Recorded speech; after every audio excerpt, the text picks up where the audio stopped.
Okay, good morning. Today we will continue with chapter 3. The last time we ended with chapter 2 of research methods. Today we are continuing with chapter 3. I have already told you have to be serious with this course, otherwise you will not be able to write your research proposal.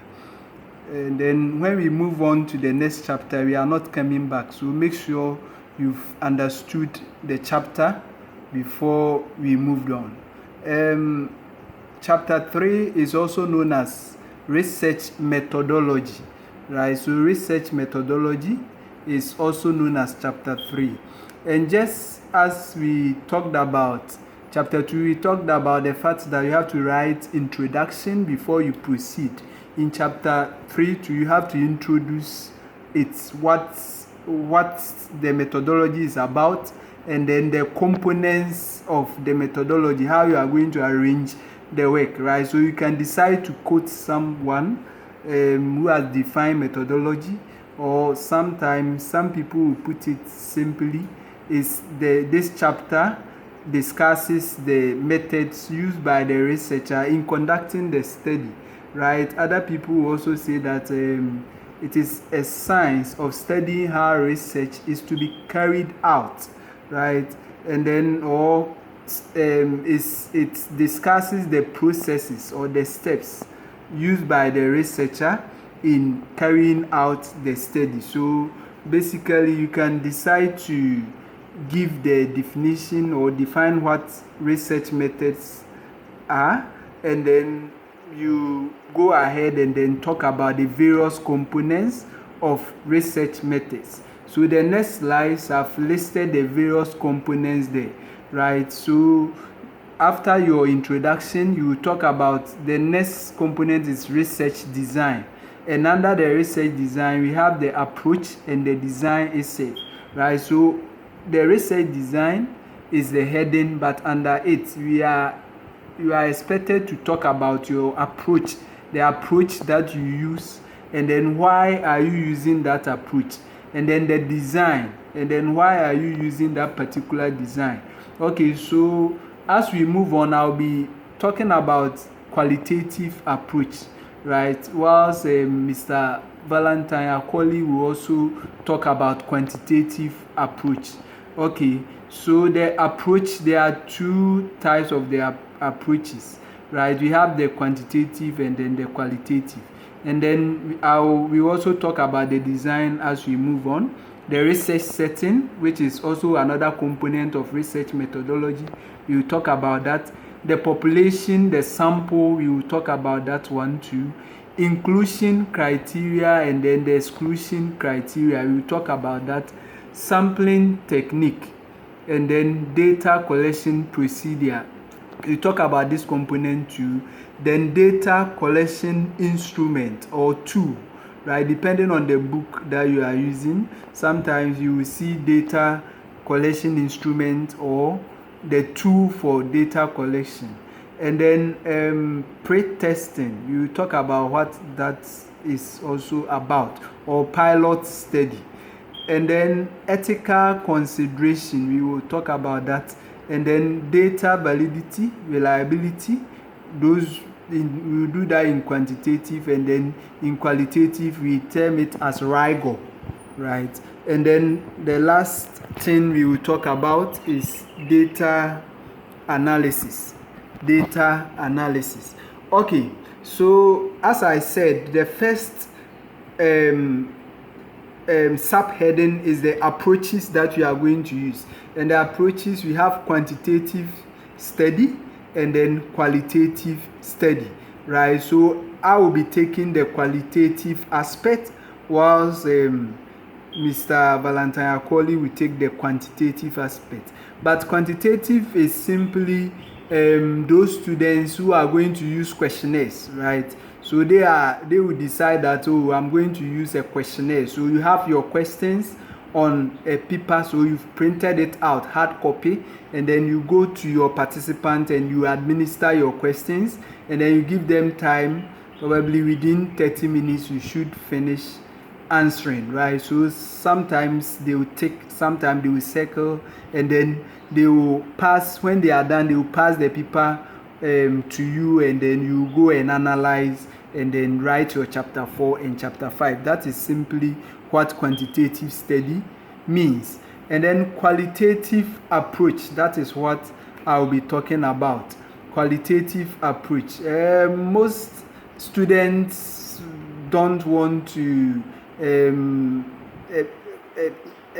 choose this approach because most of the time they think that it is tedious. So most people will want to do quanti instead of quali, right? But let's look at what qualitative research method is.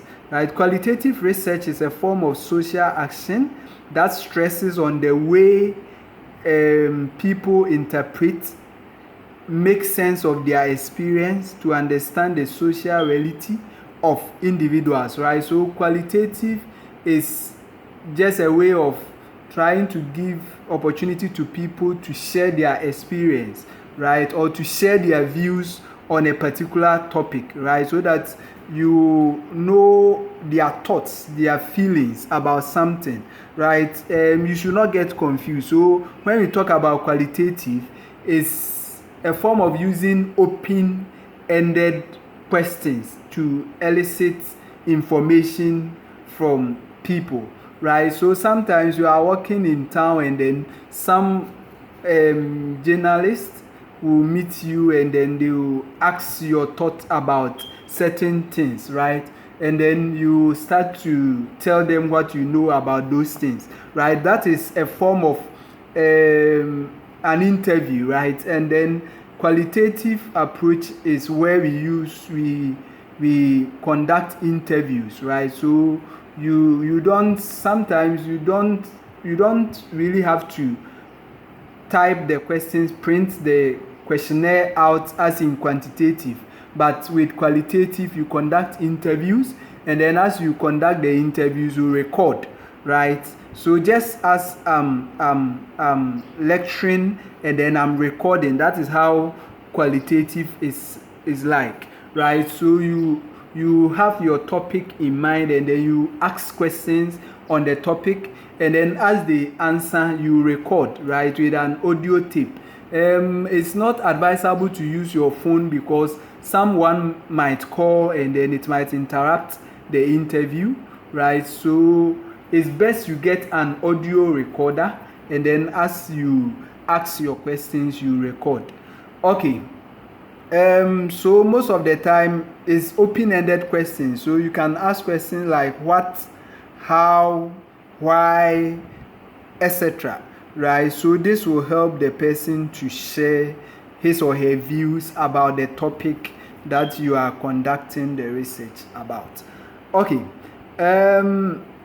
Most of the time with qualitative, detailed data is gathered through open-ended questions that provide direct quotations, and the interviewer is integral part of the investigation, right? So most of the time the interviewer form part of the investigation, unlike the quantitative studies where you just administer your questionnaires and then they answer, right? But this type of study, you are part, you ask the questions and then they give the answers, right? So it's not like the quanti.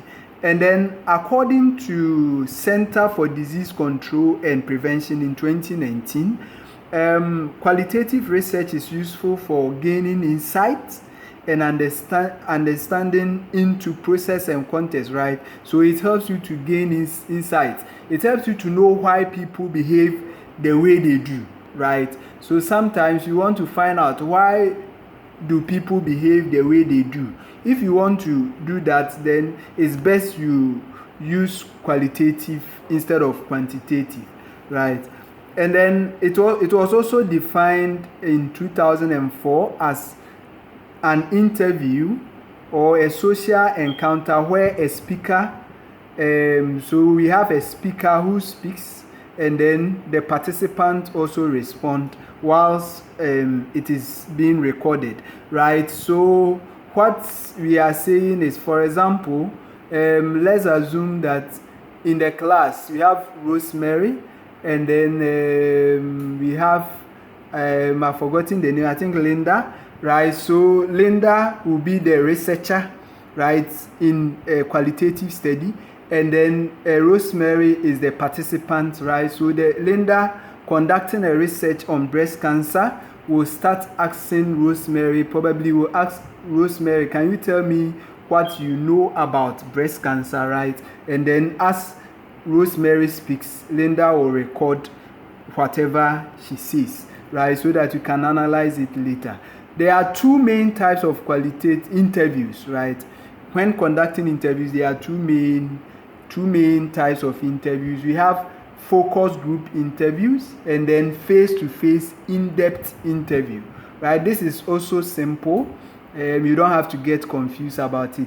Focus group is where you have about 4 or 5 people or 6 people or 8 people in a group discussing a question that is being asked, right? Whilst face-to-face is where is one-on-one, just the researcher and the participant, right? Okay, so interviews can be structured or unstructured, right? Let's look at what structured interview means and then what unstructured interview means.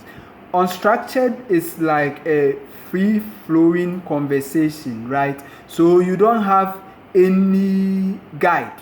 It's just like the guys who meet ladies for the first time and then they start saying unnecessary things, right? So have you eaten? How is your mother? How is your father, right? So you don't have any structure, right? So you say anything anyhow.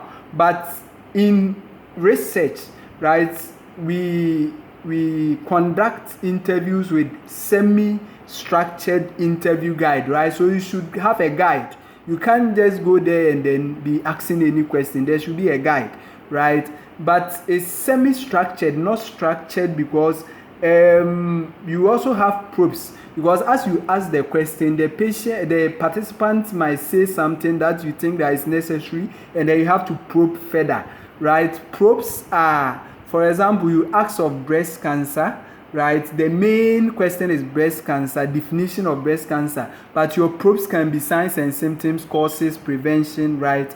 To elicit more information on the topic, right? And then when do we use qualitative approach instead of quantitative?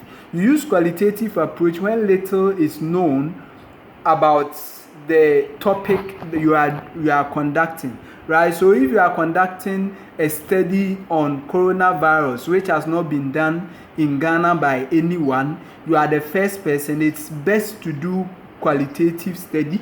Then later, when much is known about it, you can do quantitative study.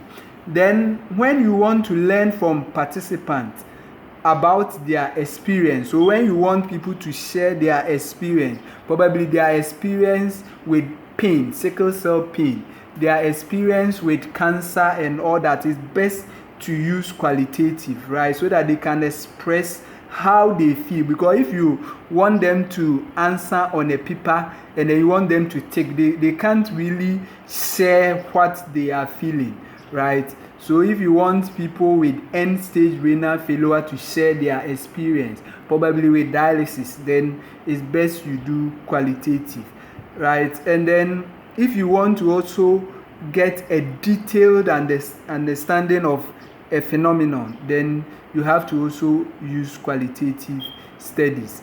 Most of collecting qualitative data, I've already said that it's either a focus group discussion where you have